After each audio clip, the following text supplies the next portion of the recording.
Mind. A user manual. A course on how your mind works and how to get the most out of it. Introduction. There is nothing more intimate to us than our mind, and yet, we do not know much about it. Science does not even define what the mind is. All our lives, we have used our mind to think and experience the world around us, which makes it essential for us to understand how it works. This course reveals what the mind is, how it generates thoughts, and how it experiences the world using feelings and emotions in a scientific manner. It helps you understand yourself better, which can improve your life and help you achieve your goals, especially because science neither explains how thoughts are generated, nor how feelings and emotions emerge. To do so, it resolves the thousands of years old mystery of consciousness, which explains how its mechanism is responsible for the self to emerge and give life to your body. Its reliability can be gauged by the fact that you can verify most of what it reveals using your own personal experiences. Although it is technical, it uses examples, illustrations, flowcharts, and stories to make it entertaining and fun to learn for everyone. It is entirely driven by the logic of natural selection proposed by British naturalist Charles Darwin, reliability of which is established by hundreds of millions of years of fossil record. According to the process of natural selection, organisms have been accumulating a high number of traits over millions of years that favor 1. Survival, and 2. Reproduction, while getting optimized based on their changing environments and conditions, which are what Darwin called chosen by the process of natural selection. According to Darwin, such continuously optimizing aspect of the process of natural selection has been responsible for the physical development of their body in a highly optimized manner. This course reveals for the very first time that human life emerges out of the mechanism of consciousness in the brain, which is decoded by the author based on the premise that it is developed on the same physical basis and is a part of the same goal-driven activity. It explains how mechanisms of your mind control your life by introducing you to the hidden side of what you are most familiar with, that is, yourself. It is divided in 4 sections: the emerging self, the experiencing self, the understanding self, and the believing self.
Section 1.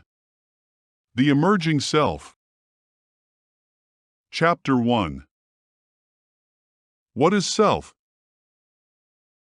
More than 3 centuries since French scientist and philosopher René Descartes confirmed its existence by coining the phrase, "I think, therefore I am," there has been no significant progress in understanding what the self is. Science tells you that the sun, which is 150 million kilometers away, is made up of plasma, the 4th state of matter after solid, liquid, and gas, but does not have anything to say about the nature of your own self.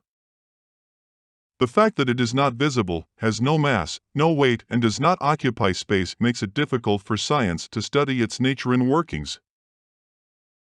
This course is designed to serve as a user manual to the mind.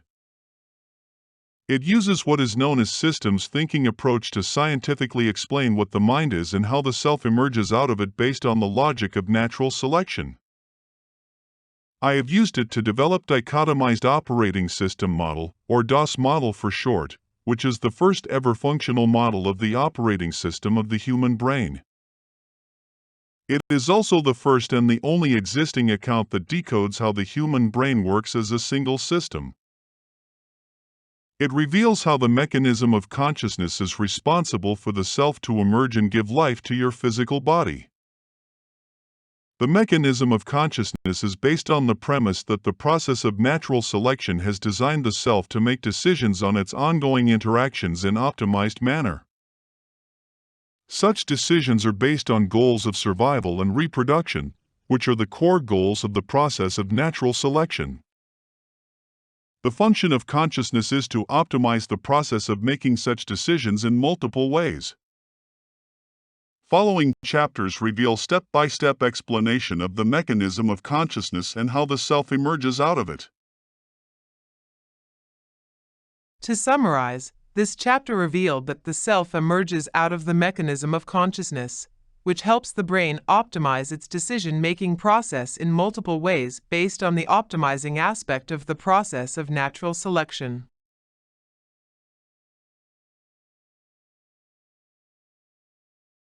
Chapter 2. Consciousness, a step-by-step explanation. As explained earlier, the only way to understand the self scientifically is by understanding how it emerges out of the mechanism of consciousness. According to the model, the mechanism of consciousness consists of multiple sub-mechanisms performing various functions, which work together and produce a single stream of consciousness.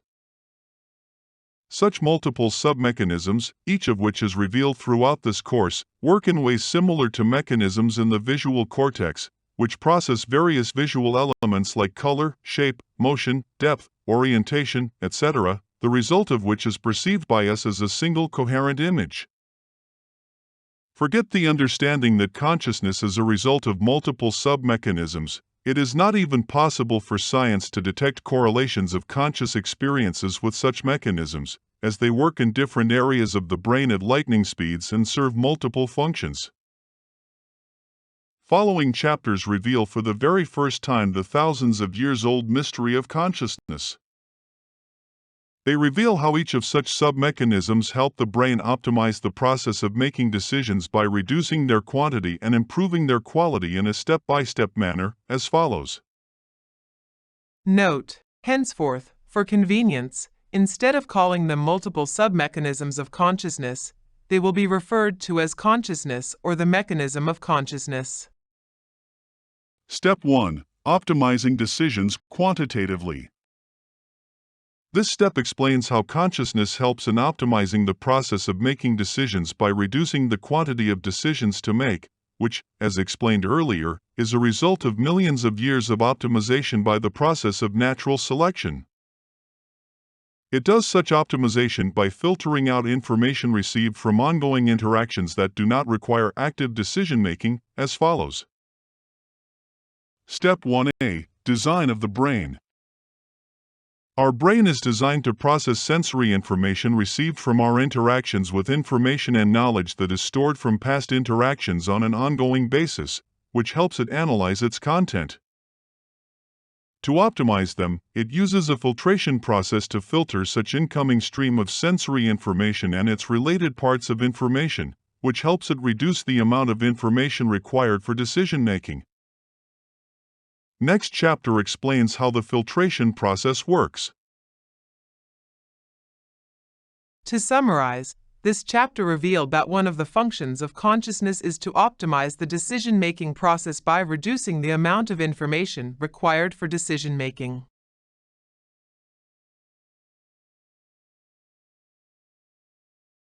Chapter 3. Step 1b. The filtration process. As explained earlier, one of the functions of consciousness is to filter out information received from ongoing interactions that is not necessary for active decision-making, which helps it reach its goals in optimized manner. It achieves such optimization by controlling only components that are critical to reach its goals. It is like while driving a car, you control only a fraction of its components like steering wheel, accelerator, brake pedal, and gear, as they are critical to reach your destination, which is your goal.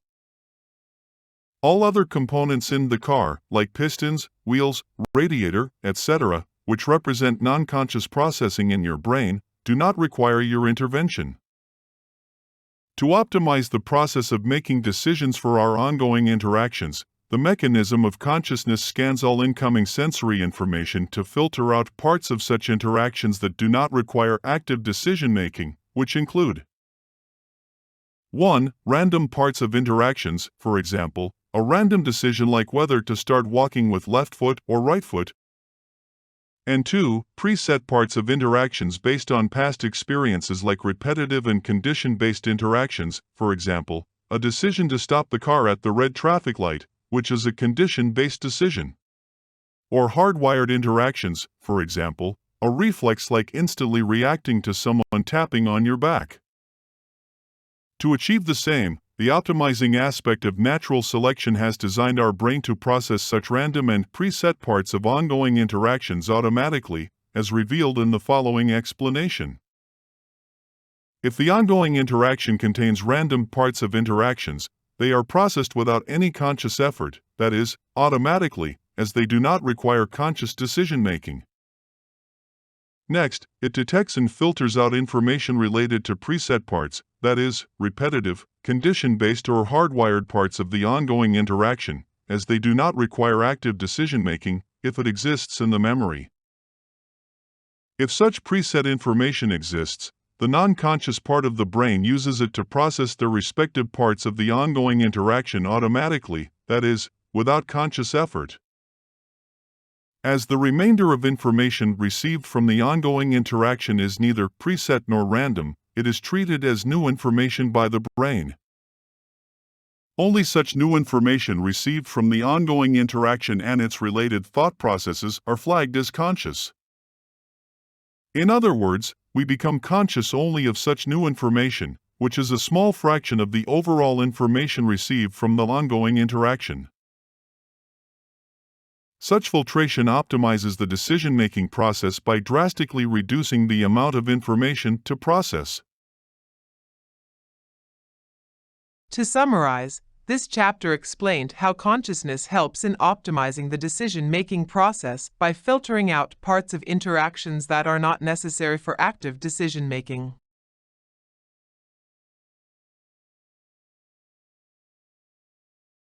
Chapter 4. Analogy for optimizing decisions quantitatively.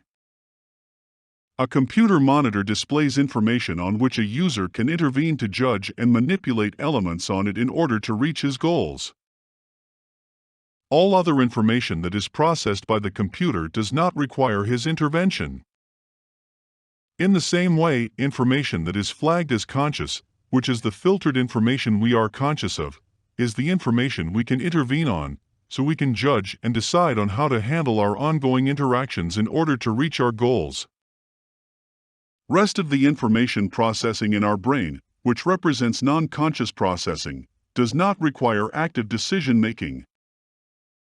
Such filtration reduces the amount of information to process while making decisions by filtering out information that does not require our intervention, thereby optimizing our interactions. The key difference in the analogy is that selection of information that is displayed on the monitor is pre-programmed by a programmer, whereas selection of information that reaches our consciousness is determined by the filtration process on an ongoing basis, as explained in the flowchart earlier. To summarize, this chapter used an analogy to explain how information we are conscious of is similar to information that is displayed on a computer monitor.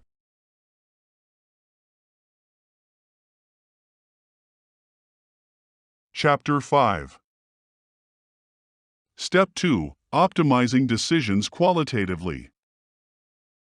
This step explains how consciousness helps in optimizing the process of making decisions by improving their quality, which, as explained earlier, is a result of millions of years of optimization by the process of natural selection, as follows. Step 2a. Dichotomized processing. Part 1. As explained earlier, the optimizing aspect of natural selection has designed our brain to make decisions for its ongoing interactions in order to reach our goals in the most optimized manner. According to the dichotomized operating system model, it achieves such optimization using dichotomized processing, which is a term I have used for the process of making a decision by applying logic in two different ways, as explained in the following example. When you are on a weight loss diet and have the desire to eat a cake, you have to make a decision whether to have the pleasure of eating it or to avoid it. Although you are not aware of it, your brain makes such decisions by applying logic in two different ways. 1. Should you enjoy the moment by eating the cake, which is a decision made by applying logic directly, a process I call direct logic processing. Or 2. Consider that it will result in weight gain in future and thus, avoid eating it, which is a decision made by applying logic in context with weight gain in the future. A process I call contextual logic processing. The following teacher and student example makes it easy to understand how a decision can be made in two different ways. A teacher, teaching math to a class of 6-year-olds, asked a boy in the class, "If I give you 2 mangoes, and then I give you 2 mangoes again, how many mangoes will you have?" The student said 5. The teacher asked again, "If I give you 1 plus 1, that is 2 mangoes, and again 1 plus 1, 2 mangoes, how many mangoes will you have?" The student said 5. At this point, the teacher recalled that the student hated mangoes, but loved strawberries, so she rephrased the question. "If I give you 2 strawberries, and then I give 2 strawberries again, how many strawberries will you have?" The student said 4. The teacher was happy. Just to confirm that the student had understood the math right, she asked him again, "If I give you 2 mangoes, and 2 mangoes again, how many mangoes will you have?" And the student replied 5. The teacher got angry. She asked the student, "How can 2 strawberries and 2 strawberries be 4, and 2 mangoes and 2 mangoes be 5? The student replied, "I already have 1 mango in my bag." Even when they gave different answers to the same question, the teacher and the student were both right. The decision using direct logic was made by the teacher, as it was made using logic directly. The decision using contextual logic was made by the student, as it was made in context with the mango kept in his bag. As our brain encounters thousands of elements in our ongoing interactions on a daily basis, each of which may require either direct logic processing or contextual logic processing to decode, it needs to process them using both. Moreover, the requirement of direct logic processing to decode an element may change to contextual logic processing and vice versa based on its dynamically changing environments and conditions. For the same reason, the optimizing aspect of natural selection has designed the brain to use both direct logic processing and contextual logic processing to decode such elements in order to make decisions on how to deal with them in an optimized manner. The concept of dichotomized processing revealed by the model represents one of humanity's greatest discoveries, a fact that will become evident in the following chapters. To summarize, this chapter explained that in order to optimize the decision-making process, the brain applies logic in a dichotomized manner on an ongoing basis, that is, by using logic in two different ways: direct logic processing and contextual logic processing.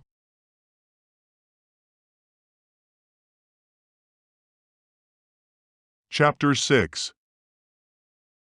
Dichotomized Processing, Part 2. Following is the explanation of how the brain optimizes decisions using dichotomized processing.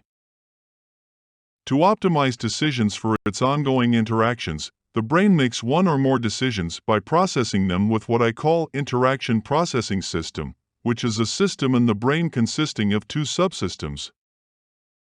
System 1, which uses logic directly, that is, direct logic processing. And System 2, which uses information stored in the memory that is contextually connected to it and, if required, projecting such information into the future, that is, contextual logic processing. It then finalizes the best decision out of them to execute. The interaction processing system running in our brain, which consists of System 1 and System 2, is what we call mind. And the communication within and between System 1 and System 2, when converted into language, results into what we call thoughts. Such communication is converted into thoughts so that it can be controlled using language in order to generate cause and effect chains of thoughts, deliberate between multiple options, engage in deep thoughts, etc. That is the first ever scientific explanation of what the mind is, besides revealing what thoughts are and how they are generated in the mind. The reason science is unable to define what the mind is and understand how it generates thoughts is because it does not consider dichotomized processing executed by the interaction processing system, which is the most fundamental feature of the human brain. As direct logic and contextual logic use different types of processing, they cannot be processed simultaneously using common processing resources. The core reason why the process of natural selection has divided our brain into two hemispheres is to enable direct logic and contextual logic to be processed separately, which is the first ever explanation of why the brain has two hemispheres. In a majority of population, the process of natural selection has designed the interaction processing areas of left hemisphere to process information parallelly, which is most suitable to process direct logic, that is, System 1. And the interaction processing areas of right hemisphere to process information serially, which is most suitable to process contextual logic, that is, System 2. The same is the first ever explanation of the rationale behind the observation of Nobel laureate psychologist and economist Daniel Kahneman that the mind is governed by two systems. It also reveals the first ever explanation of the rationale behind his observation mentioned in his best-selling book Thinking Fast and Slow that System 1 is fast and System 2 is slow. The reason behind which, as explained earlier, is that System 1 processes direct logic in the parallel processing environment, which is inherently fast, and System 2 processes contextual logic in the serial processing environment, which is inherently slow. It also reveals for the first time the rationale behind the observation of psychologist and philosopher William James that there are two kinds of thinking in the human brain, associative and true reasoning. It is also the first ever explanation revealing the rationale behind the observation of psychiatrist Ian McGilchrist that both hemispheres of the brain are specialized for different functions. It also reveals for the first time the rationale behind the observation of French physician Paul Broca that most part of speech is processed by the left hemisphere of the brain, the reason behind which is that most words in our day-to-day language are used repetitively and thus are a part of preset interactions, which are processed by System 1, that is, the unconscious part of the brain, which, as explained earlier, is processed by the left hemisphere in a majority of population. As interactions involving our hands like writing, shaking hands and pointing at something are of repetitive nature, they are also processed by the left hemisphere in a majority of population, which controls right side of the body, thereby revealing for the first time why a majority of population in the world is right-handed. Most parts of interactions in our day-to-day lives, which include walking, talking, eating, etc., are also of repetitive nature. Initially, they are processed using the conscious System 2, that is, the right hemisphere, and if their repetition crosses a certain threshold, in order to optimize their processing, switch over to the non-conscious System 1, that is, the left hemisphere. While switching over to the left hemisphere, locations where they are processed in the right hemisphere, which are optimized based on their usage patterns, are mirrored in the left hemisphere to maintain the same optimization, which is the first ever explanation of why hemispheres of the brain are mirror images of each other. An example of the same is that in the initial period of learning to ride a bicycle, you need to pay attention to maintain the balance, which is processed by the conscious System 2, but with practice, it gradually switches the repetitive task of balancing the bicycle to the non-conscious System 1, which is the reason why, after enough practice, the task of balancing becomes automatic, that is, does not need your attention. To summarize, this chapter revealed how consciousness helps in optimizing the quality of decisions by processing them with the interaction processing system, that is, our mind, and consists of two subsystems, System 1, which uses parallel processing to process direct logic, and System 2, which uses serial processing to process contextual logic, communication within and between which results into what we call thoughts.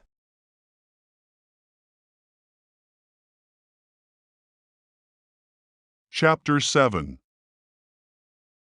Step 2b, the decision-making process, Part 1. As explained earlier, to make a decision on how to handle the ongoing interaction in optimized manner, the brain uses either System 1, System 2, or both systems simultaneously to make one or more decisions using 1, direct logic processing, and 2, contextual logic processing respectively. That is the first ever explanation revealing the rationale behind the observation of neuropsychologist Roger Sperry that each human brain has two minds that think differently and independently, a discovery that won him the Nobel Prize.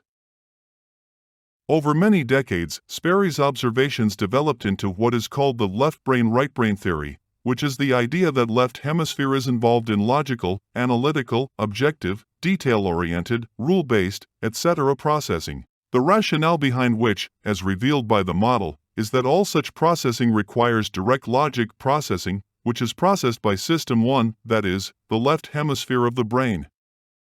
And right hemisphere is involved in creative, emotional, imaginative, holistic, artistic, introspective, etc. processing. The rationale behind which, as revealed by the model, is that all such processing requires contextual logic processing, which is processed by System 2, that is, the right hemisphere of the brain.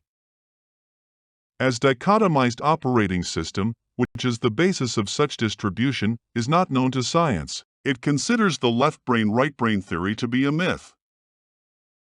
A simple way to understand how System 1 and System 2, that is, the interaction processing areas of left hemisphere and right hemisphere work as a team to reach common goals is through the father and son analogy, as follows. In the analogy, a father guides his son, who is in the driving seat of a car, in solving a trail of clues in the game of Car Treasure Hunt. Car Treasure Hunt is a game where participating teams compete to be first in reaching a destination using a trail of clues while traveling in their car. The son is good at thinking logically and executing efficiently as he is young and physically fit. He avoids other cars, people crossing roads, and follows traffic lights and diversions on his own, but consults his father, who is not as quick in making decisions as him, but possesses wisdom derived from decades of experience that can help solve the trail of clues to reach their destination. The way son avoids other cars, people crossing roads, and follows traffic lights and diversions on his own, System 1 executes such repetitive and preset tasks on its own, which represent unconscious processing in the brain. The same is the reason why most parts of our day-to-day interactions, which are either repetitive, condition-based, hardwired, or random, are executed automatically, that is, without much conscious effort. The way father helps in navigation, System 2 helps when judgment is to be made on how to interact further, which represents conscious processing in the brain. The reason I have used treasure hunt in the analogy is that each moment of our lives, our brain plays the game of treasure hunt to decode the reality around us by solving the trail of clues received from our senses, as revealed in the following explanation. Not all elements in our interactions are available to our senses in their full form.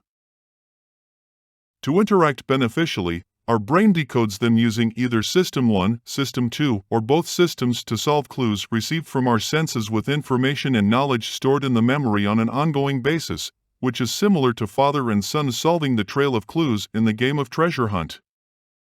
For example, if you see a half apple, it may look that way because either it is cut into half or it is obscured by some other object. To decode its reality, the half apple, as it appears to System 1 using direct logic processing, is used as a reference by the brain in context with past interactions using System 2, that is, contextual logic processing.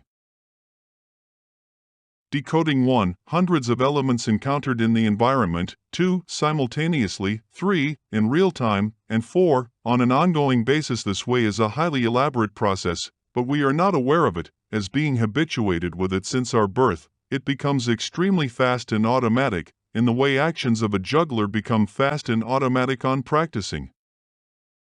Even when our day-to-day interactions like thinking, walking, talking, eating, etc. are driven by complex mechanisms, the reason we are not aware of them is that such habituation makes them automatic. To summarize, this chapter revealed that the interaction processing system optimizes the decision-making process by selecting the best possible decision to execute out of multiple decisions made by System 1 and System 2. Further, it gave the father and son analogy to explain how the interaction processing areas of left hemisphere and right hemisphere work as a team to reach common goals.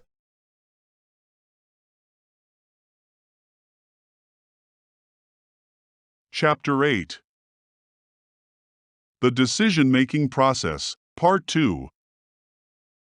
Besides father and son analogy, following is one more example that reveals how System 1 and System 2 work as a team to reach common goals, which is by understanding how they manage beating of heart in various situations. As System 2 is a serial processor, and as serial processing inherently needs more processing power and thus uses more energy compared to parallel processing, it needs more fuel, that is, more oxygen than System 1, which is supplied by the blood to the brain. In stressful situations, which require high amount of System 2 processing, the non-conscious System 1 is hardwired by the process of natural selection to order the heart to beat stronger, so it can supply higher volume of blood to System 2 to provide more oxygen to it. If stressful situations are encountered on a regular basis, System 1 decodes them as a repetitive feature and to optimize its operations, increases the default strength of beating of the heart to supply higher volume of blood to System 2. Such increase in default strength of beating of the heart is the core reason why people who have mental stress on a regular basis suffer from high blood pressure, that is, hypertension. When a situation of high significance demands a decision to be made in a limited time, for example, when a person is confronted by a lion in a jungle, his System 2 processes information proportional to significance of such situation, the amount of which is high, as it has to make the highly significant decision to reach its goal of survival in a limited time. In such situations, additional to increasing strength, it is also hardwired to increase the frequency of beating of the heart proportional to the significance of the event, divided by the available time, which is controlled by System 1 and thus is not under direct conscious control. As there was no concept of information processing and thus no concept of dichotomized processing for thousands of years, observing correlations between mental events and beating of heart for such a vast period of time has resulted into the impression that heart, which is a pump, is the seat of mind and emotions. In the absence of concept of dichotomized processing revealed by the model, the word heart is being used as a placeholder term for contextual logic processing of System 2 for thousands of years. Putting it differently, even when System 2, which is involved in contextual logic processing, is decoded for the first time by the DOS model, the word heart has been used for thousands of years as a metaphor for it, as evident in the following usage examples. Heart as a metaphor for contextual processing of System 2. Usage examples.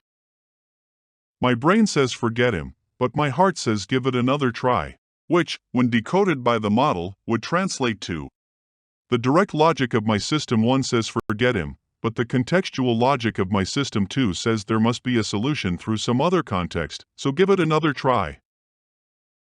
He helped me from the bottom of his heart, which, when decoded by the model, would translate to: his helping me was a result of using multiple contexts to find out how he can help me using his System 2, and not just to show others that he is of a helping nature.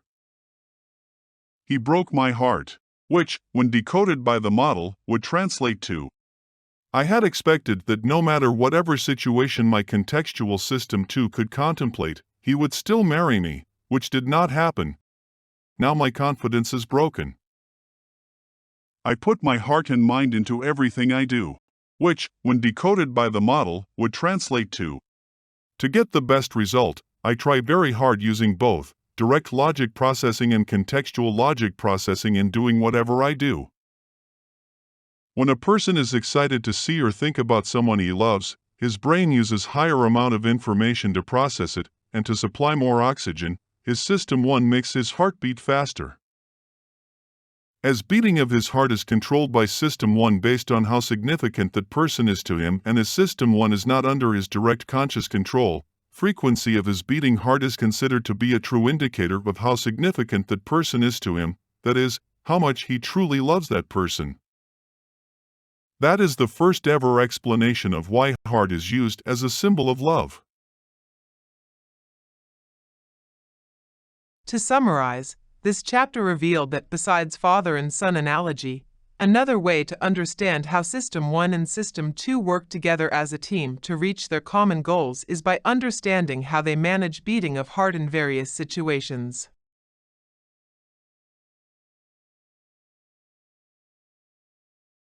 Chapter 9. The Decision-Making Process, Part 3.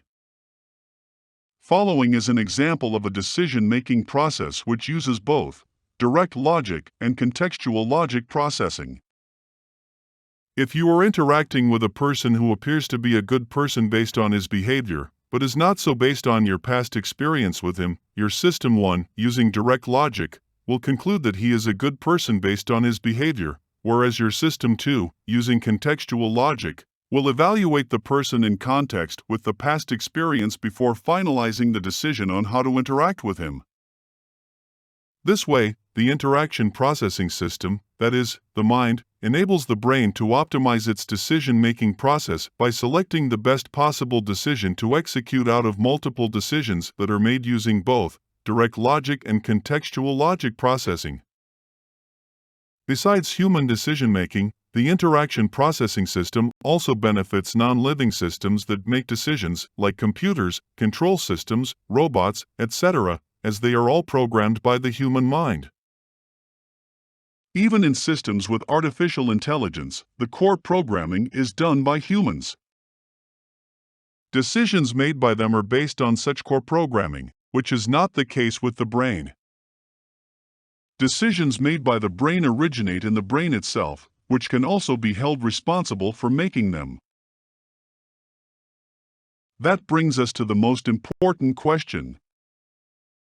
If the human brain is 1, an information processing machine, and 2, if no machine in the world is capable of making its own decisions, how can the human brain make its own decisions?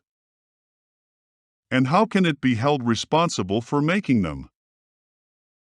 According to the model, the capability of brain to make its own decisions is made possible by what we call the self. Next chapter explains what the self is and how it makes the brain capable of making its own decisions. To summarize, this chapter gave an example of a decision-making process which uses both direct logic and contextual logic processing using the interaction processing system, that is, the mind, which also benefits non-living systems that make decisions, like computers, control systems, robots, etc., as they are all programmed by the human mind.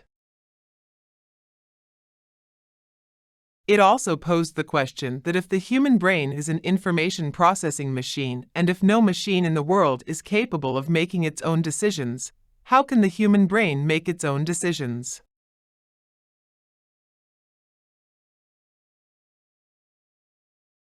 Chapter 10. Step 2b1. How does the self emerge? Part 1.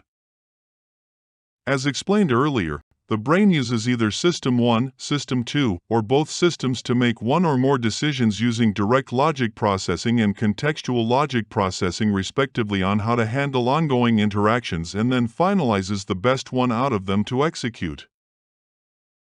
In order to make optimized decisions, System 1 is suitable for processing only direct logic, as it is a parallel processor, whereas System 2 is suitable for processing both direct logic and contextual logic, as it is a serial processor.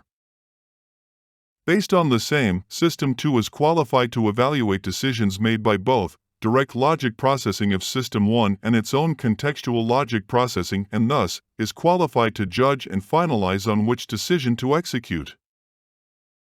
Based on such qualification, the process of natural selection has awarded System 2 the authority of finalizing decisions, that is, forming intentions and executing them when required. With such authority, System 2 can choose whether to finalize its own decision for execution or the decision provided by System 1, and which one in the case of multiple accumulated decisions.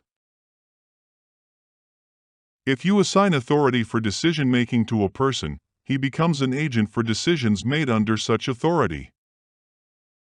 In the same way, assigning authority for decision-making to System 2 by the process of natural selection makes it an agent for decisions made under such authority. The agent that emerges upon executing under such authority is the self. It is what we call I, me, and myself. Based on the proverb, necessity is the mother of invention, many consider the self to be some immaterial substance like a soul, atma, or spirit, as it is the most sensible way to justify the nature of life without considering System 2, out of which it emerges, as revealed in the following explanation. The points 1. The decision-making agent self, that is, System 2, is a result of information processing and thus is non-physical. 2. A person is alive only as long as his System 2 is functional. And 3. System 2, out of which the self emerges, is not known, collectively create an illusion that there must be some immaterial substance like a soul, atma, or spirit that keeps the body alive. To summarize, this chapter revealed what the self is and how it emerges out of the decision-making mechanism in the brain.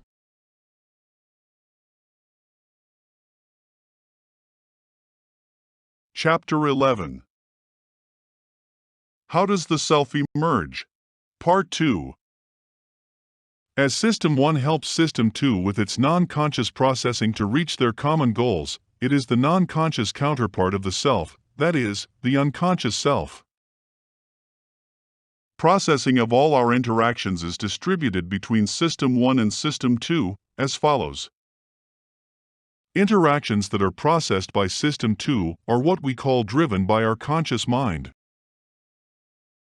Interactions that are processed by System 1 are what we call driven by our unconscious mind. Interactions that are processed jointly by System 1 and System 2 are what we call driven by our subconscious mind. The degree of how conscious we are of such subconscious interactions is proportional to the amount of resources used by System 2, that is, the conscious self, to process them. In other words, the higher amount of System 2 resources they use to process such interactions, the more conscious we are of them and vice versa. As thinking is an effortless process, and as there is no help from science on how thoughts are generated, most people believe that they just bubble up in their heads, which is the reason why they find it difficult to control their thoughts. According to the model, thinking is an elaborate process, which can be optimally controlled only after understanding how conscious and non-conscious processes in our brain create our thoughts, as can be gauged by the following color-coded flowchart from my website thinkingexplained.com.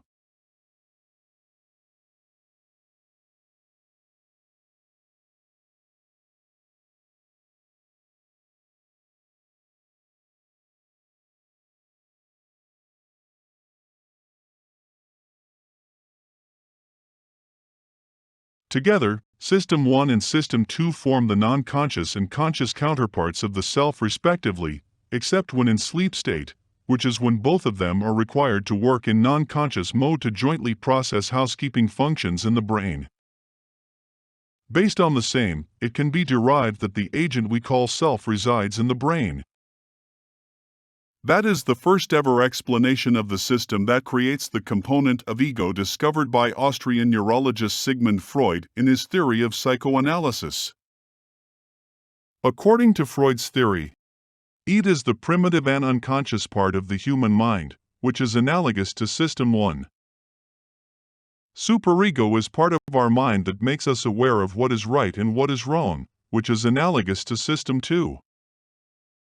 An ego is the conscious part of the mind, which is analogous to the agent self that emerges from System 2.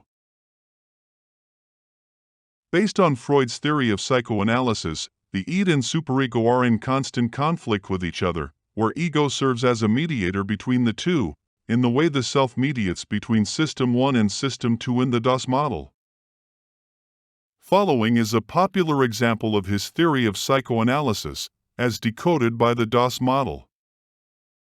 Id, that is, System 1, makes a demand, "I want it now," using direct logic.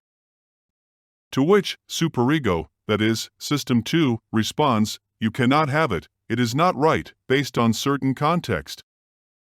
An ego, that is, the self, mediates between them and says, "I need to do a bit of planning to get it." In the way System 1 and System 2 are designed to work in harmony as a friendly team to reach their common goals by the process of natural selection, id and superego, which are analogous to them, also work in harmony to reach their common goals.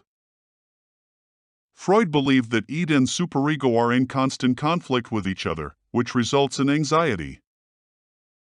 Such observation was because it was purely based on his personal perspective without considering the system that drives them.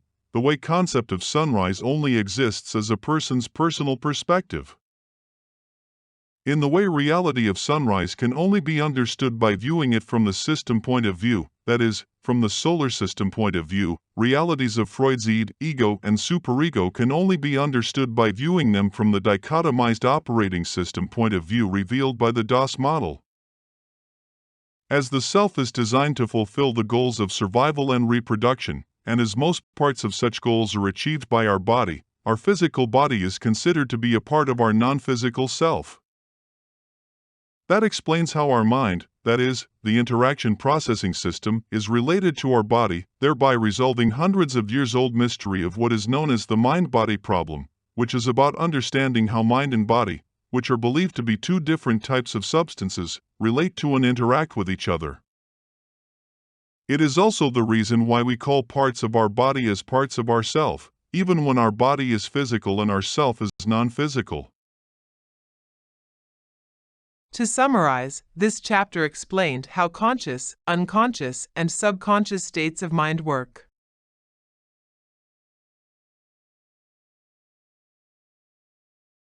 Chapter 12. How does the self emerge? Part 3. Following our first ever fully causal explanations of how System 1, that is, the non-conscious mind, and System 2, that is, the conscious mind, are related to various fundamental mind phenomena. Thoughts are results of communication within and between System 2 and System 1, that is, within and between the conscious, subconscious, and unconscious mind. Decisions are based on either System 2 processing, System 1 processing, or both, that is, either the conscious, unconscious, or subconscious mind. Judgments are based on decisions that are finalized by System 2, that is, the conscious mind. Intentions are based on plans of action of System 2, that is, the conscious mind. Attention is based on the topic that is being processed by System 2, that is, the conscious mind. Degree of attention is based on the amount of processing resources used by System 2, that is, the conscious mind. Intuitions are based on interaction-related information supplied by System 1, that is, the unconscious mind. Physical actions are guided by System 2 and executed by System 1, that is, the conscious mind and the unconscious mind. Skills are based on preset information required for an interaction supplied by System 1, that is, the unconscious mind, etc. As none of the sciences of mind and brain study the brain holistically as a single system, they are unable to decode mechanisms underlying such basic mind phenomena, which not only hinders scientific progress, but affects the quality of human life at the most fundamental level. An example of the same is how science studies workings of the brain without considering how the thought process works, which is like studying how a building is constructed without considering the bricks it is built on. Next chapter explains the mechanism of free will, which makes the self capable of making its own decisions. To summarize, this chapter revealed how conscious and non-conscious states of mind are related to various fundamental mind phenomena like attention, thoughts, judgments, intentions, decisions, etc.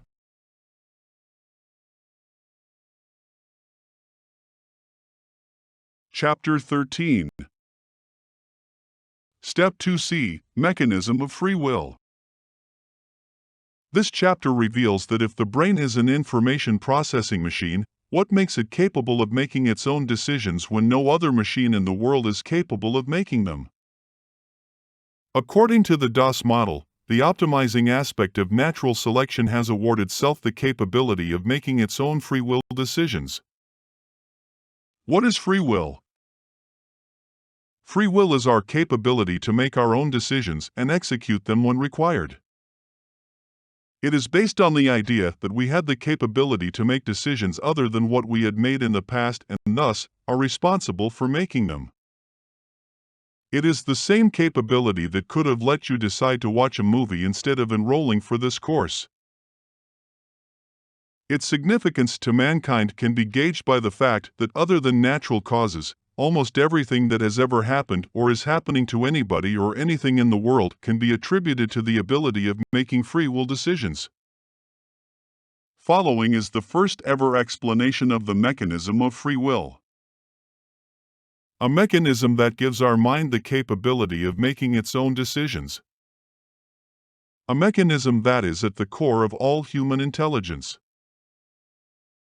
The irony is, the existence of free will mechanism makes it possible for a person to refute the existence of free will mechanism. For example, science believes that decisions made by a person are a result of his brain's neuronal activity or something else, but not of his free will. In other words, science uses the capability of brain to make free will decisions to deny that the brain is capable of making free will decisions.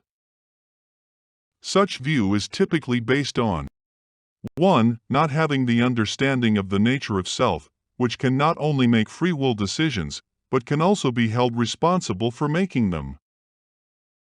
2. The logic of determinism, which says that as all events in the world are determined by previously existing causes, and as interactions executed by the brain are events in the world, the brain cannot have the freedom to make its own decisions. And 3. Relying on the outcomes of experiments done by neurophysiologist Benjamin Libet. The model reveals that our brain is capable of and has the freedom of making its own free will decisions. It is such freedom that is pre-programmed. Although pre-programmed and freedom are contradictory terms, they do not contradict each other in the mechanism of free will, as you will discover later. According to the model, the process of natural selection has programmed System 2, that is, the self, with the mechanism of acausal thinking, which gives it the capability of making its own free will decisions. Next chapter explains what acausal thinking is and how it gives us the capability of making our own free will decisions. To summarize, this chapter explained the concept of free will, which is considered by science to be an illusion generated by the brain.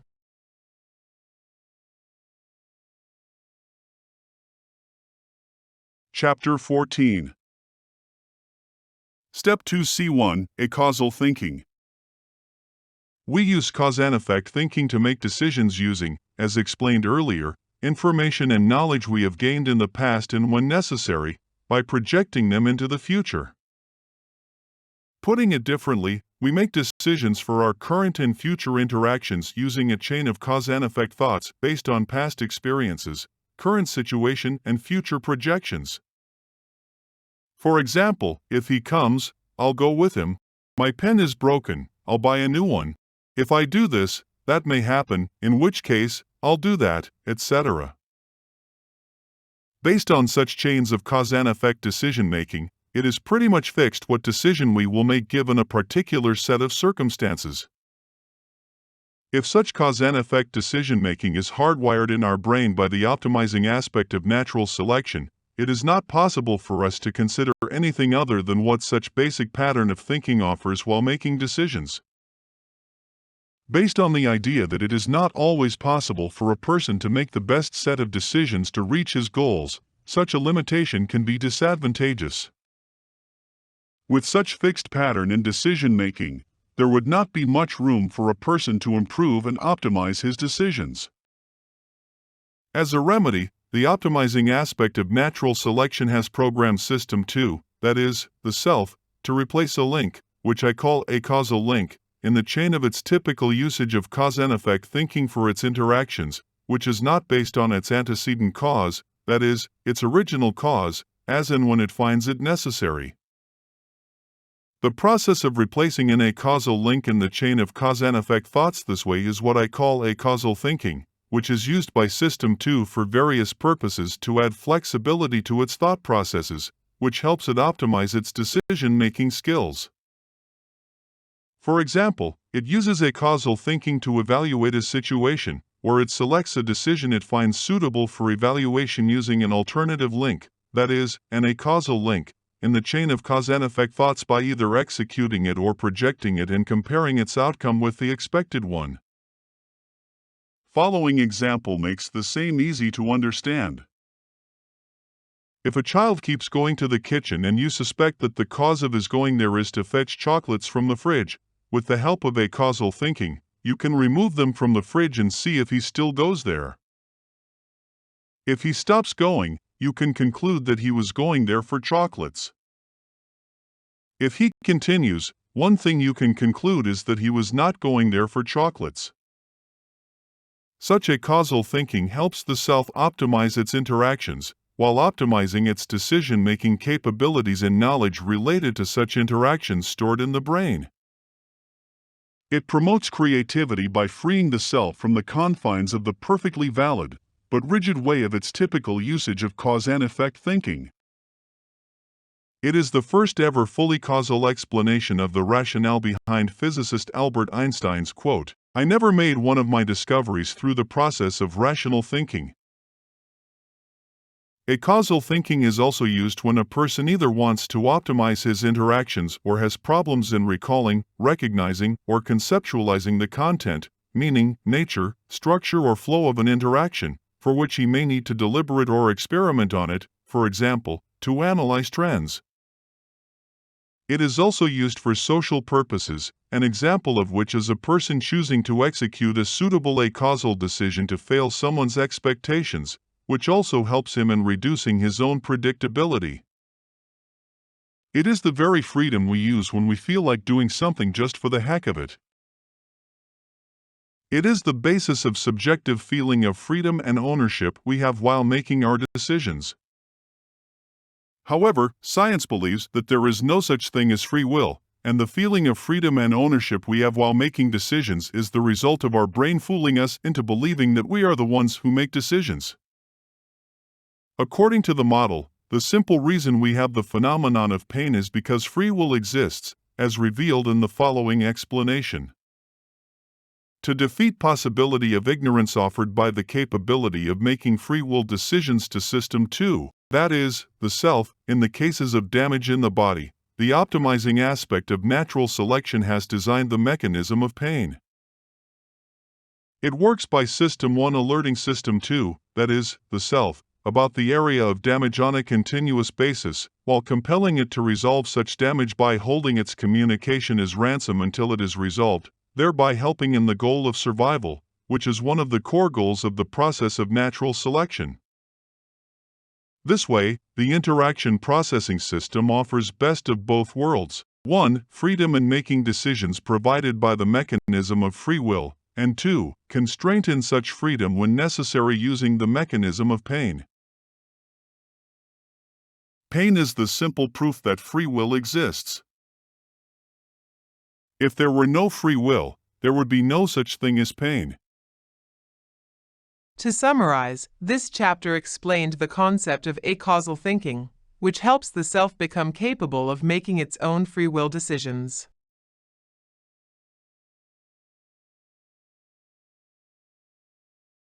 Chapter 15. Analogy for optimizing decisions qualitatively.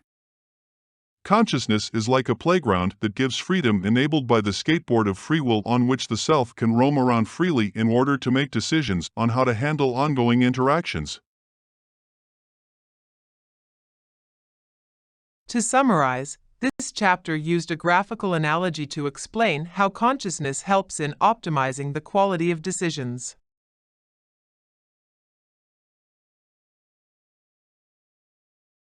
Chapter 16.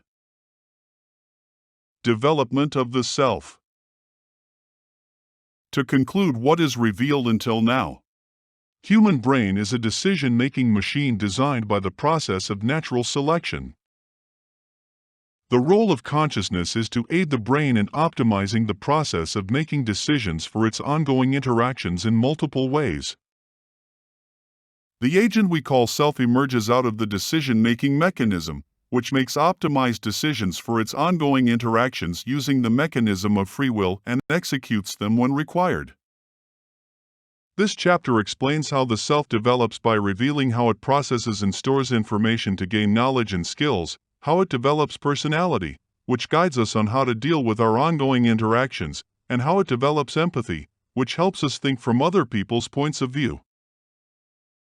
How the self processes information. Ever since our birth, our brain has been accumulating and managing a huge amount of information on an ongoing basis. We use such information to make decisions, update knowledge, and develop skills. To process such information, our brain uses a system which helps us instantly access information that is important and useful for our ongoing interactions based on the optimizing aspect of natural selection. Following is the first ever explanation of how such information is stored and how we gain knowledge out of it. Our brain initially stores information exactly as it is received from the ongoing interaction. It also stores information gained from the interaction that may be useful for future interactions in a summarized form. Next, it recalls and processes information related to concepts that are a part of such interaction. Concepts are names that are stored in the brain as mental representations of something we have experienced, learnt, or imagined, which can be of physical or mental nature. Storing concepts in the memory makes it possible to recall them at a later stage by their names, as and when required. The process of recalling concepts by their names makes language the core tool responsible for the intelligence of mankind. To recall concepts, instead of searching all memory in the brain, it navigates through a web of links to search for information and summaries stored in it that are related to them in multiple ways. Decoding concepts of the ongoing interaction through such web of links helps the brain recall and process information related to them, which helps the self make decisions on how to deal with it in order to reach its goals. Such web of links includes information and summaries that were received from the interaction and also from same or similar interactions in the past. It also includes information and summaries from interactions that are associated to it by conceptual hierarchies, time, event, and other contexts. For significant interactions, it can even dig deeper into concepts that are a part of such interactions by further navigating through their own web of links. Following examples make the same easy to understand. Let's take the case of a guy named Ashish going to watch a movie with two of his friends, VIHAAN and Ayush, on his birthday. While interacting, our brain initially stores information exactly as it is received from the event. For example, in the case of Ashish's birthday, seeing a person falling down on the stairs at the entrance of the theater. Our brain also stores information gained from the interaction which it finds useful for future interactions in a summarized form. For example, the stairs at the entrance are uneven. Next, it recalls and processes information related to concepts that are a part of such interaction. To do so, it navigates through a web of links to search for information and summaries stored in the memory that are related to them in multiple ways. Such web of links includes information and summaries that were received from such interaction. For example, friend VIHAAN's birthday is on the very next day, or it is difficult to catch a cab on a Sunday, and also from same or similar interactions in the past, for example, recalling his 18th birthday when he had gone for a movie with his family. It also includes information and summaries from interactions that are associated to it by conceptual hierarchies, for example, tickets are linked to movies, birthdays are linked to gifts, etc., time or event, for example, two of his best friends, VIHAAN and Ayush, had accompanied him, and other contexts, for example, friend Ayush loves dogs, or the best gifts are available in the shop next door. For interactions that are significant, it can even dig deeper into concepts that are a part of such interactions by further navigating through their own web of links. For example, the mall next door has a shop which only sells party supplies, the owner of that shop is brother of friend VIHAAN, and so on. Such web of links also makes it possible to recall and process information related to such concepts by searching for information and summaries related to them at a later stage. Information that is relevant to the ongoing interaction fetched from the web of links this way is dynamically linked to what I call awareness buffer. Linking to the awareness buffer drastically speeds up its navigation, as it only navigates between information linked to the awareness buffer, which is information that is relevant to the ongoing interaction, and not all information stored in the brain. Information that is linked to the awareness buffer this way is what you are aware of. While navigating either the web of links or the awareness buffer, if it finds something that is important or useful for the ongoing interaction, it is utilized for it. A summary of the same is stored in the memory, along with summary of something it finds important or useful for future interactions, so they can be used in same or similar interactions in the future. All information stored in the memory, including its related information and summaries fetched this way, is the basis of our knowledge.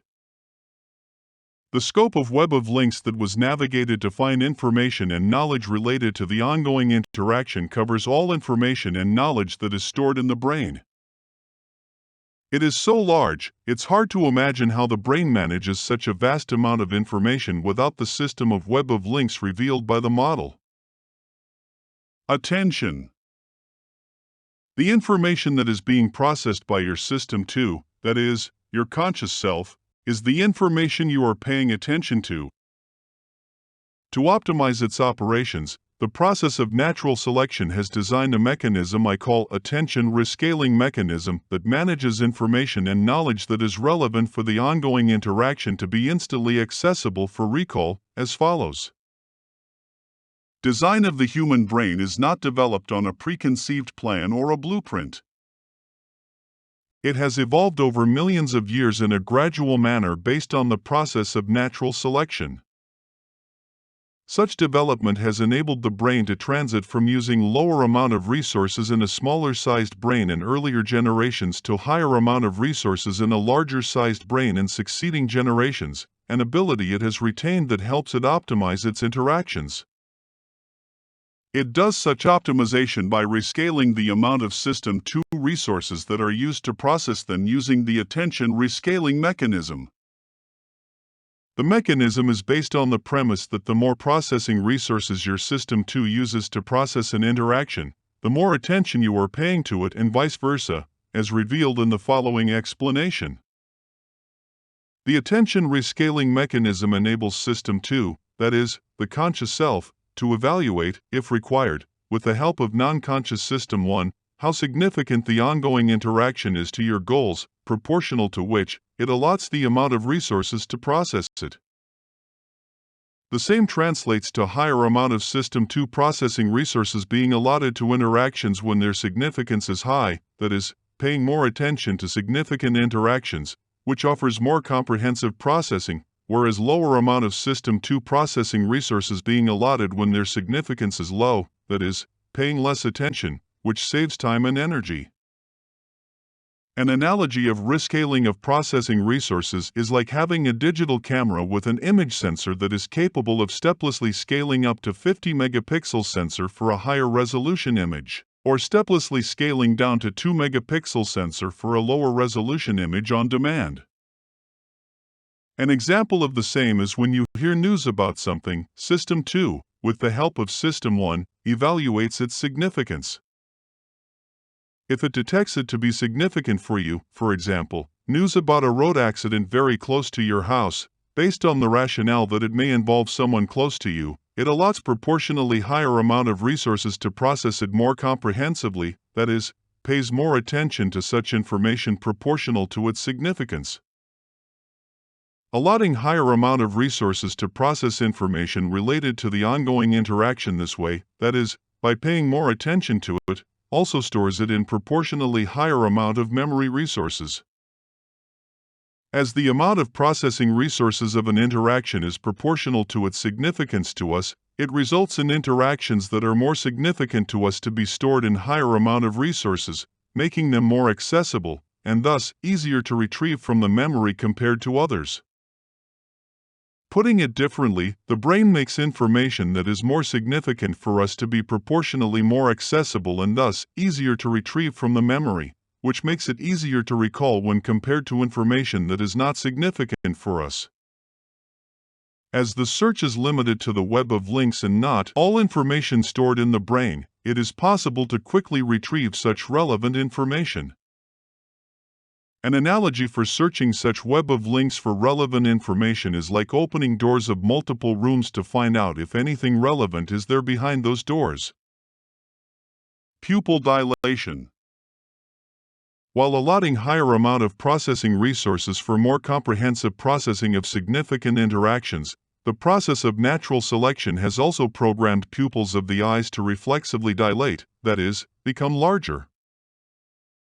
Such dilated pupils allow higher amount of visual data to fall on the retina, which offers more comprehensive visual processing of such significant interactions. As pupil dilation does not consume much energy, and as requirement of comprehensive visual processing may spontaneously arise at any time during an interaction, they are hardwired to dilate as a reflex proportional to the processing resources that are allotted, whether vision is involved in such interaction or not. The reflexively dilating pupils of your eyes act as a window to your mind, when, for example, involved in a deal with someone or attending to someone you love, by exposing their size, which exposes how much interested you are in them, as they dilate proportional to the level of your interest in them. Although the attention rescaling mechanism allots higher amount of resources to significant interactions, resulting in higher strength of memory of such significant interactions, the strength of memory of insignificant interactions gets increased, or can be increased, when their processing is repeated multiple times. Such strength of memory is proportional to the amount of resources that are used to process the interaction, which can be calculated as either 1, the amount of resources that are used to process it one time, or 2, the total amount of resources that are used to process it multiple times. The same is the basis of habituation, for example, the habit of saying hello on the phone, and rote learning, for example, a student learning tables in the school. Fidgeting behavior. As explained earlier, the attention rescaling mechanism enables System 2 to rescale, that is, increase or decrease, the amount of processing resources proportional to significance of the ongoing interaction. The time it takes to allot and start utilizing such allotted resources is what I call rescaling lag. In interactions with multiple chains of thoughts, like deliberating between multiple options, watching a movie or in deep thoughts, such rescaling lag can eat up into the time it requires to process them, which may result into missing out on processing initial portions of such chains of thoughts. For example, when watching a movie, such rescaling lag may result into missing out on certain portions of the movie. When watching the movie for the second time, as its story is already known, there is no evaluation of significance and thus, there is no rescaling lag, which is the reason why, when watching a movie for the second time, many people find new aspects of its storyline that were missed the first time due to rescaling lag. As a remedy, the optimizing aspect of natural selection has designed a mechanism I call fidgeting mechanism, which pre-allots processing resources to cancel out such rescaling lag. How fidgeting mechanism works.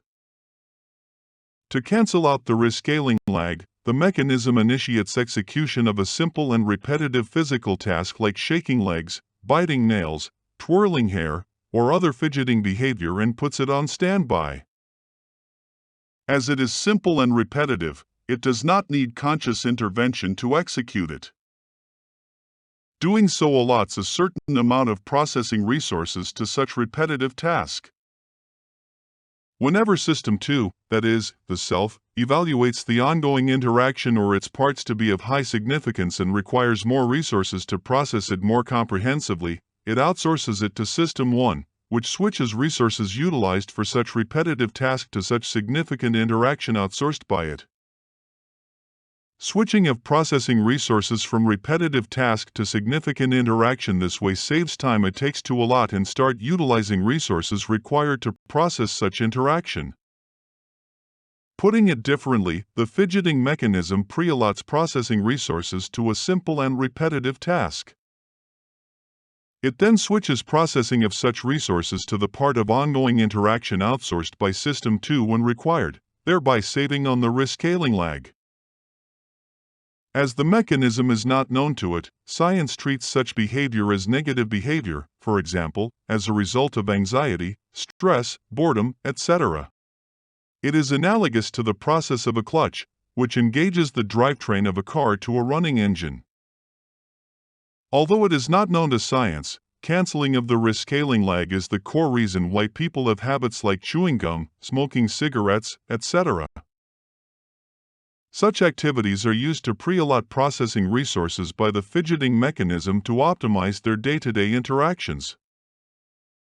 Switching resources to save on rescaling lag is also the reason why many people eat popcorn while watching movies. As explained earlier, it helps in grasping the movie more comprehensively. It is like instant processing power on demand. In a nutshell, fidgeting behavior optimizes efficiency of the thought process when engaged in deep thoughts, chain of thoughts or while deliberating, which is based on the optimizing aspect of natural selection. Alertness mechanism. As explained earlier, the fidgeting mechanism saves time on the rescaling lag by switching processing resources between the systems. What I call alertness mechanism enables System 2 to increase allotment of its own resources locally, which is equivalent to being alert, to process an interaction without the help of System 1, irrespective of whether it is significant or not.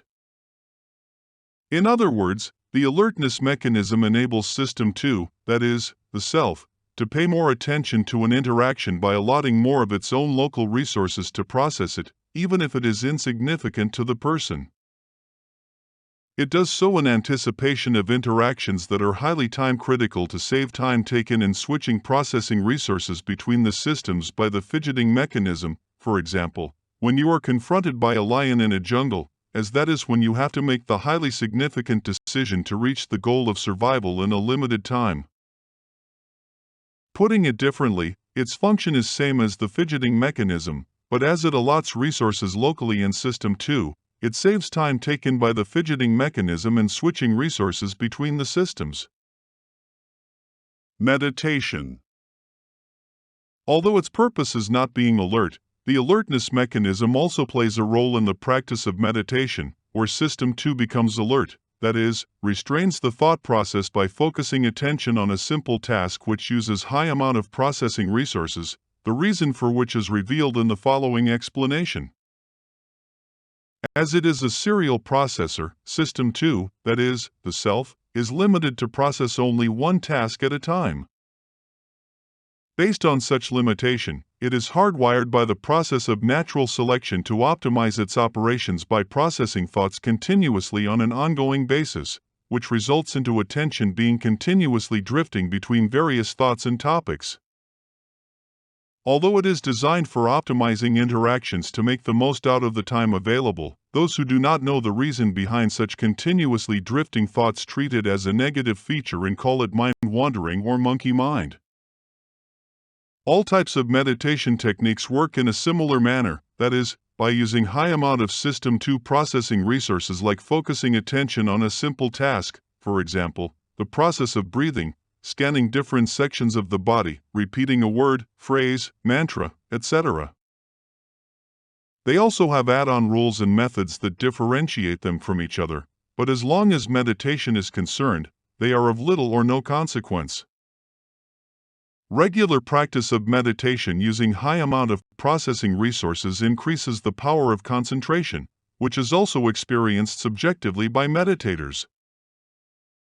It does so by changing the structure of the brain based on its usage patterns on an ongoing basis to optimize its operations, which is known as brain plasticity in science. Such structural changes become evident when comparing brain scans of people who meditate regularly with those who do not meditate. The practice of meditation is no more mysterious than the practice of exercising to make your muscles strong. The main difference between them is that one is of mental nature and the other is of physical nature. Knowledge and skills. The constant cycle of receiving information from interactions and their summaries explained in this chapter makes important and useful information to become more accessible proportional to their level of significance, as evaluated by our System 2 with the help of System 1. Such information is what we collectively call knowledge.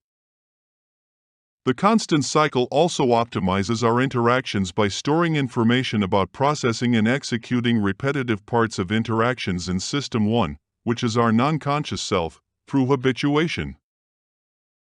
Such habituation makes our physical and mental interactions automatic, which contributes in the development of our physical and mental skills respectively. Personality. To optimize our interactions for quicker recall and saving of storage and energy, whenever required, information and its related summaries stored in the brain are compressed into single-phrase summaries and linked together. For example, instead of storing, Ayush called up and informed that due to ill health of his mother, he will not be coming, it is compressed into single-phrase summary like, Ayush is not coming. They are also converted into single-word attributes like dangerous, approachable, valuable, etc. For example, it's a dangerous place, which are received by System 2 in the form of mental feelings. Often, such mental feelings are linked to a value based on attributes like trends, confidence levels, probability factors, etc. For example, I am 100% sure about it. Such information, summaries and their related attributes, which are the basis of our knowledge, are stored in what I call brain ROM, or BROM for short. The function of BROM is to process our ongoing interactions using its contents for optimized handling. What we call personality is based on our BROM, which guides our interactions on an ongoing basis. Empathy. Like us, brains of other people also contain their own BROMs, which is the basis of their personality. They are built on their own experiences and knowledge. As we interact with them regularly, to benefit from our future interactions with them, we need to understand how their BROMs work, which explains how their minds work in various situations. For the same reason, to optimize our interactions with others, our brain creates BROMs for people with whom we frequently interact or who are of high significance to us, which I call character BROMs, or CB-ROMs for short, for example, a CB-ROM each for mother, brother, wife, a friend, etc. It is like having their BROMs stored in our brain, which help us predict how they will feel and/or react to something, thereby helping us in making decisions on how to interact with them effectively. As most interactions of people are executed in similar manner as ours, for example, the way we walk, the way we eat, etc., we only store interaction information in their CB-ROMs if it is different from what is stored in our BROM, and which we find important for our future interactions with them. To decode rest of the interaction information, that is, the interaction information that is common between us, our brain uses our own BROM while interacting with them, thereby optimizing our interactions by saving time and energy. CB-ROMs make it possible for us to think and interpret from other people's points of view, that is, empathize with other people. In other words, they enable us to think like other people by putting us into their shoes. They are the very reason we find it natural to say, if I were you, I would not have done that. In a nutshell, the constant cycle of receiving information and updating knowledge using the attention rescaling mechanism results into important and useful information to become more accessible, which is proportional to their level of significance, as perceived by our System 2, that is, the self, with the help of our System 1, that is, the non-conscious self. The same contributes to our knowledge being updated and skills being developed in optimized manner, while improving our interactions, as they are based on such ever-optimizing knowledge.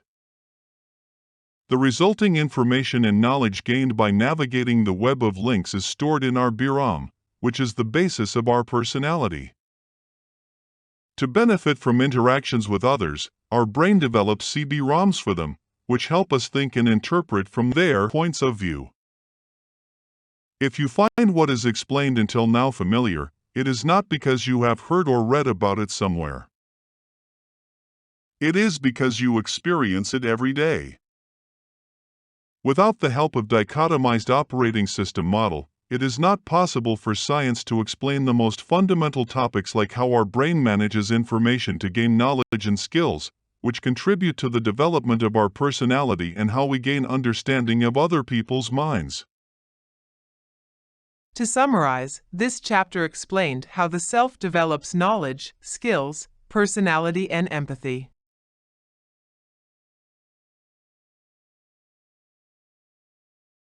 Chapter 17.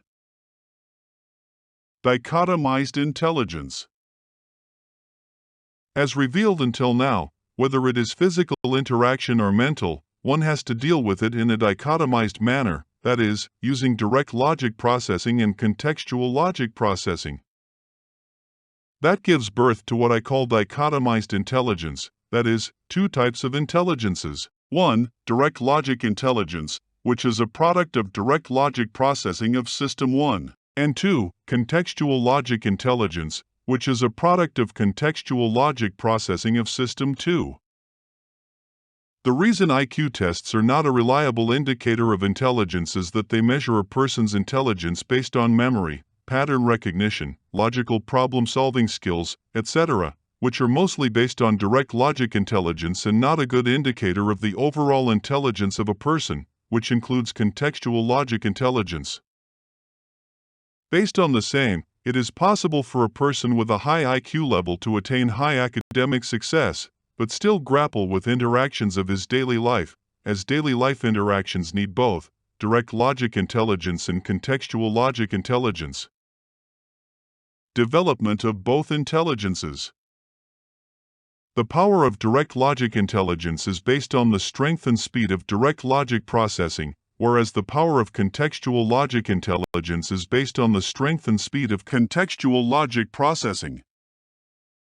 Default strengths and speeds of both direct logic intelligence and contextual logic intelligence in a person are based on heredity and mutation. Further development of direct logic intelligence can be achieved through practice, which is limited to such practice, whereas further development of contextual logic intelligence can also be achieved through practice, but is not limited to such practice. Confidence levels.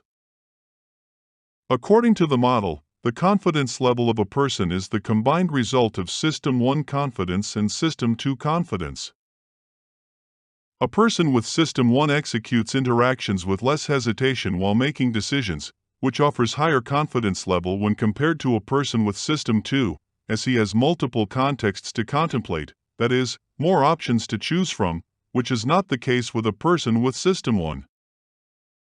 In other words, confidence levels of decisions made using System 2 are low, as it has to deal with multiple contexts while making decisions compared to System 1, which does not use contextual logic processing. Gender distribution. As mentioned earlier, human brains have evolved to fulfill the goals of 1. Survival and 2. Reproduction in optimized manner over millions of years based on the process of natural selection. To fulfill them, two attitudes are required. 1. Craving attitude for copulation, which helps in the goal of reproduction by ensuring healthy human propagation. And 2. Caring attitude for others, which helps in the goal of survival by ensuring quality upbringing of the offspring thereafter. As processing for craving attitude in the brain is solely about the desire of copulation without any context, it is suitable for direct logic processing. As processing for caring attitude for others in the brain is about making decisions in context with other people, it is suitable for contextual logic processing. As both attitudes require different execution strategies, it is not possible to execute them in the same brain in optimized manner. Putting it differently, it is not possible to have two opposite attitudes in the same person, in the way a miser cannot be a spendthrift. As the goals of survival and reproduction are equally important for the evolutionary process, to balance them among the overall human population, the optimizing aspect of natural selection has distributed such attitudes between male and female genders. The same results in male gender having craving attitude for copulation, which fulfills the reproduction aspect of the evolutionary goal, and female gender having caring attitude for others, which fulfills the survival aspect of the evolutionary goal. Such distribution is a result of difference in confidence levels in male and female brains, based on the following. As direct logic processing of male brains have less contexts to contemplate in their decision-making, a System 1 feature, they have higher confidence levels while making decisions in relation to female brains, which is suitable for mechanisms designed to boost craving attitude. Conversely, as contextual logic processing of female brains have higher number of contexts to contemplate in their decision-making, a System 2 feature, they have lower confidence levels while making decisions in relation to male brains, which offers careful decision-making and thus is suitable for mechanisms designed to boost caring attitude. The same is the reason why typically male brains are geared towards logical, analytical, detail-oriented, objective, systematic, etc. processing, all of which are direct logic processing features, that is, System 1 features, and female brains are geared towards social, emotional, creative, empathizing, caring, thoughtful, etc. processing, all of which are contextual logic processing features, that is, System 2 features. An example of the same is the reason why typically in commercial airlines, machines are handled by males and people are handled by females. Although differences in male and female personalities, behaviors, capabilities, etc. are a result of the same, there has been a trend of reduction in gap between such gender-based differences. Marriage. Since time immemorial, a majority of people in the world have spent more than half their lives in the bonding of marriage, but the core reasoning for the institution of marriage is not known. Following reveals for the very first time the reason behind why the institution of marriage exists.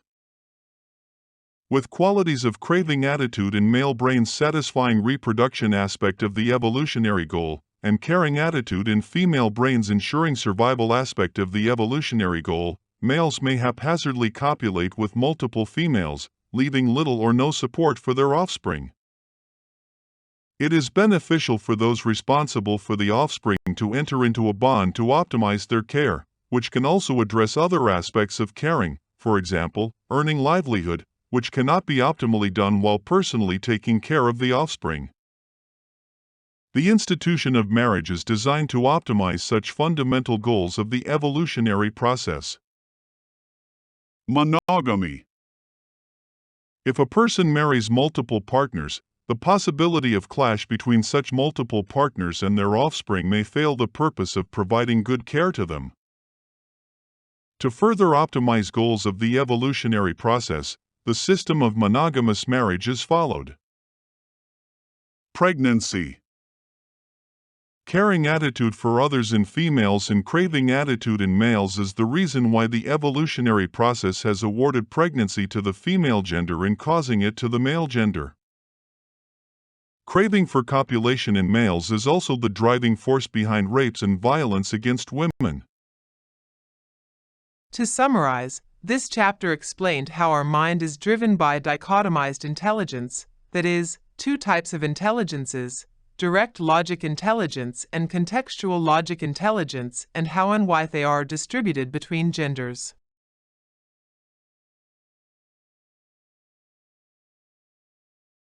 Chapter 18. Why do we sleep? Even when they consume 1/3 of our lifetime, sleeping and dreaming are among the biggest mysteries of mankind. Current research on the topic is full of data like frequencies, wavelengths, oxygen levels, heart rates, etc., but does not explain the reason why we sleep, which is revealed in the following explanation. There are 3 core reasons why we sleep, which are 1. Categorization, 2. Distributed processing, and 3. A causal story processing, that is, dreaming. Following is their explanation in detail. Reason 1. Categorization. As mentioned earlier, the optimizing aspect of natural selection has designed our brain to make optimized decisions for its ongoing interactions based on its dynamically changing environments and conditions. To do so, it stores all incoming information in a systematic manner, which, as explained earlier, enables it to quickly retrieve information connected to our ongoing interactions through the web of links, thereby helping in making quick decisions on how to deal with them. Following analogy simplifies how it happens. You go to a shop to purchase a t-shirt. You explain to the salesperson that you are looking for a t-shirt with a collar and a pocket.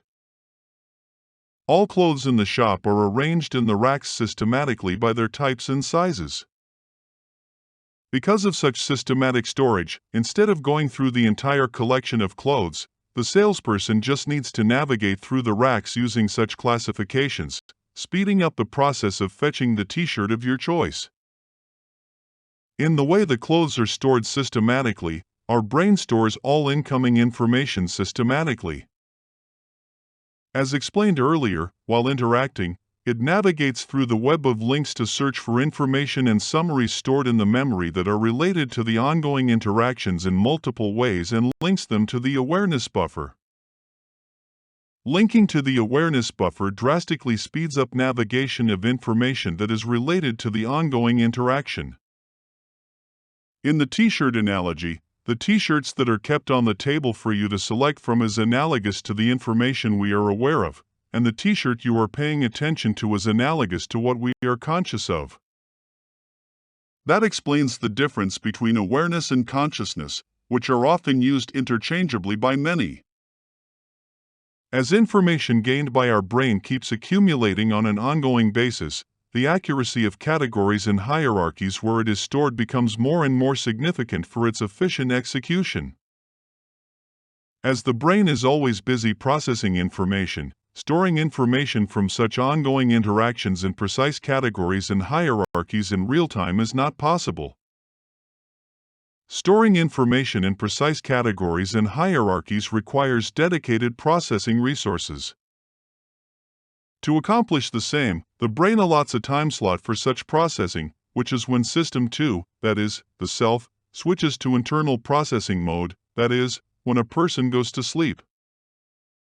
In the sleep mode, System 1 resumes the process of storing information in precise categories and hierarchies without any external disturbance.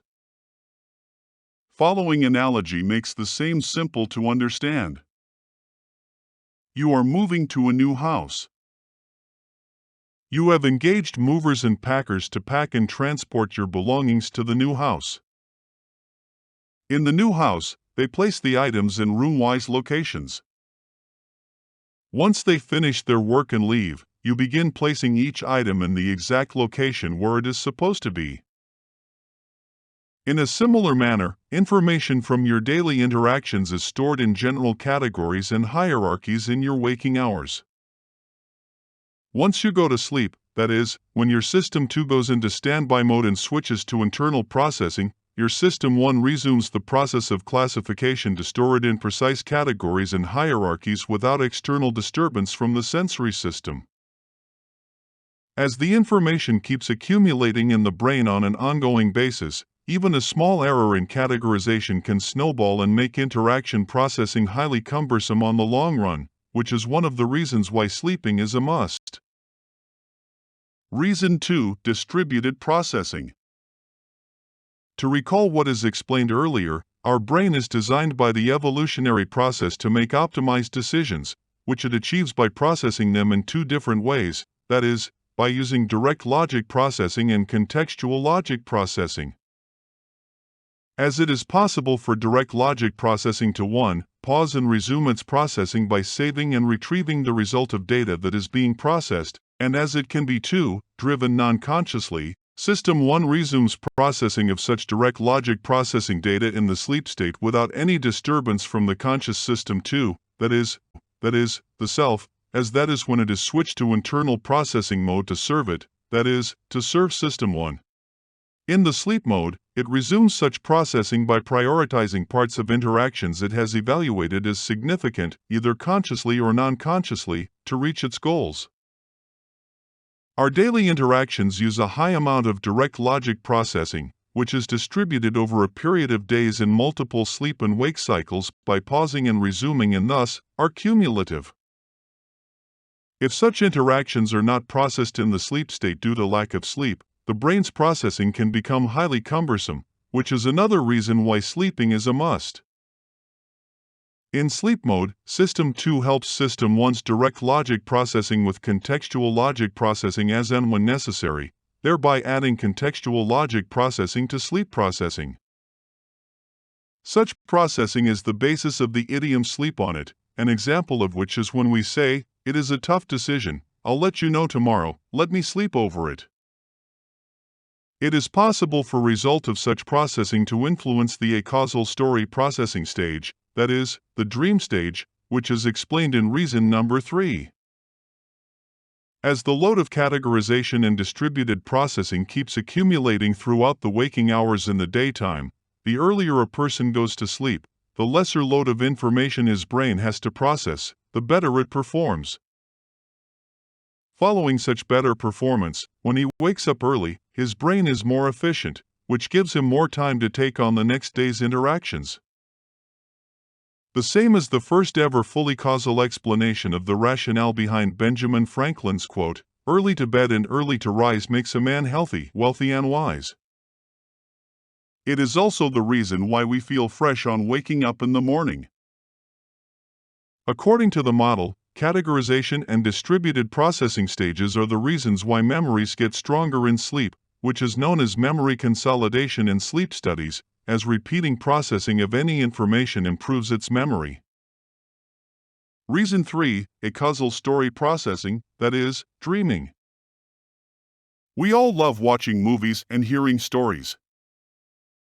According to the model, the primary reason why we like them is that they contain multiple instances of chains of cause and effect based decision-making under various situations.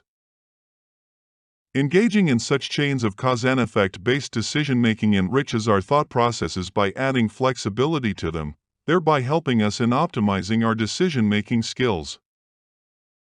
In the same way, to add flexibility to make it effective, acausal thinking needs to be practiced on a daily basis, as the need to use it arises multiple times in our daily interactions. As acausal thinking conflicts with cause and effect thinking of our daily interactions, to practice it on a daily basis, the optimizing aspect of natural selection has designed the mechanism of dreams. It enables System 1 to execute what I call acausal story creation, a process that compiles stories using random elements and templates it has created using past experiences, which are put together by it based on their typical usage in grammatical order. Habituation of recalling and using such random elements in the process of dreaming makes it easy for System 1 to generate acausal links, as and when required in our cause and effect thinking-based waking life. Such processing creates dreams that are based on coherent and grammatically valid stories, so they can be comprehended by System 2, but do not follow its typical usage of cause and effect thinking. It offers acausal flexibility to our typical usage of cause and effect thinking in our day-to-day interactions, which helps us in optimizing them. As it works on a daily basis while we're asleep, its acausal thinking does not clash with our cause and effect thinking-based waking life.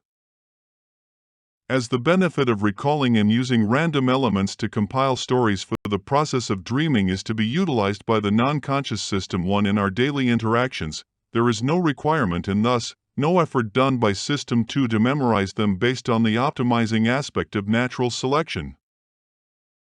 The same is the reason why we don't remember our dreams vividly, which also prevents them from clashing with our daily interactions. Dream generation. To generate a dream, the non-conscious System 1 compiles sensory and perceptual data stored by past interactions related to the story generated by the mechanism and streams it to System 2, which is viewed by it, that is, the sleeping self, as a dream. For example, if your dream is about walking on a beach, your System 1 compiles sensory and perceptual data from the memory related to the process of walking, along with the visual data of a beach, and streams it to your System 2, which is received by it, that is, your sleeping self, as a dream of walking on a beach. If you dream of a similar situation, for example, walking on the moon, it will use the same data of walking and stream it along with visual data of the moon, which is received by your sleeping self as a dream where you are walking on the moon. It is also capable of conjuring up new elements to be a part of your dream. System 1 streaming data to System 2 this way is also used when you, for example, imagine having a coffee, in which your System 1 recalls sensory and perceptual data of having a coffee from your memory and streams it to your System 2, which gives you the feeling of having a coffee. System 1 is also capable of conjuring up, for example, a pink elephant coming towards you and stream it to your System 2, that is, your sleeping self. Those are the first ever explanations of why we have dreams, how they are generated and why they are processed on a daily basis while we are asleep. The model is also the first to reveal why some dreams are in metaphoric form, reveal content of our unconscious or subconscious mind and contain people and elements known to us, which give the false impression that dreams carry some purpose or meaning that can be interpreted. Stages of sleep. In the sleep state, processing in the brain goes through what is known as non-REM and REM sleep stages, where REM stands for rapid eye movement, which is a stage of sleep when eyes move rapidly, as follows. 1. Non-REM sleep stage 1, which is transition to light sleep. 2. Non-REM sleep stage 2, which is categorization. 3. Non-REM sleep stage 3, which is distributed processing. And 4. REM sleep, which is acausal story processing, that is, dreaming. The reason for cycling of sleep stages is based on the fact that, as all stages are important for the overall sleep processing, if, for some reason, the sleep period is curtailed, for example, if a person aborts his sleep and wakes up, each stage is curtailed proportionally. As categorization and distributed processing stages are processed by System 1, it is possible for the dream stage, which is also processed by System 1, to be influenced by them. The reason for rapid eye movement in the REM stage is that it adds realism when dreams are received by System 2 without consuming much energy and without clashing with other processes. Standby mechanism. Once the brain enters sleep state, a standby mechanism is activated. In the standby mode, the non-conscious System 1 uses its parallel processing capability to keep a watch on sensory inputs based on a threshold set by it. If any sensory input crosses such threshold, System 1 alerts System 2, that is, the self, which is serving it in internal processing mode, that is, in the sleep mode, causing it to switch to general processing mode, that is, causing a person to wake up. Although one can change such threshold to a certain degree using System 2, it is chiefly set by System 1, often dynamically based on the sleep stage, and differs from person to person, which is the reason some people can be more easily awakened than others. To summarize, this chapter revealed 3 core reasons why we sleep, which are 1. Categorization, 2. Distributed processing, and 3. Acausal story processing, that is, dreaming, and why the period of sleep is distributed in stages.